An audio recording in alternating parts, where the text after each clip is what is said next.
Low-cost clinics are, very simply, they're a reality. We have to accept the fact that the cost of veterinary care, the cost of providing veterinary care, continues to escalate. I've often been concerned that most of our own employees could not afford our services if it weren't for the fact that we provide reduced fees or even free fees for these kids. So a lot of the young employees especially, they don't have a chance at the kind of full service care that we would ordinarily charge for. So we have to supplement that.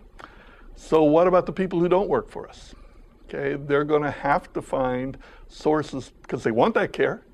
They want that kind of service, but they're going to have to find ways to get it through alternative channels, through low-cost spay and neuter clinics, through low-cost mobile vaccination clinics, through low-cost full-service clinics such as humane shelters, ASPCAs, people like that. I have a suspicion that we're going to see a lot more in-home care. We're going to see a lot more people who provide especially wellness care doing it on a mobile basis, either in shopping centers or what have you, or even in the home, because they don't have that huge outlay of x-ray machines and ultrasounds and all of those kinds of things, and they can reduce the cost a little bit. It's a challenge because we all want to provide good care, and yet we can't personally supplement that care. So we have to find ways for people to get it.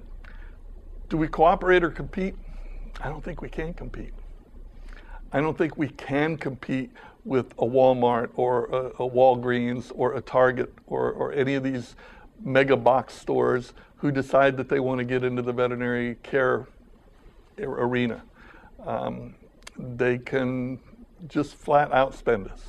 And so what we have to do is accept them as an ally on some levels and learn from them on other levels and do what we do best that they can't do.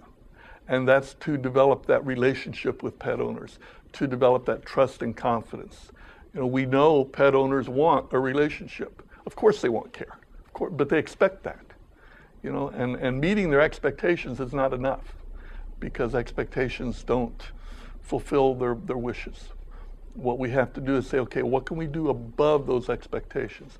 And above those expectations, we get into things like relationship building, we get into things like experience, we get into things like personal connectivity with the client, and those are the kinds of things that we can do that the big box stores and the low-cost practices can't do.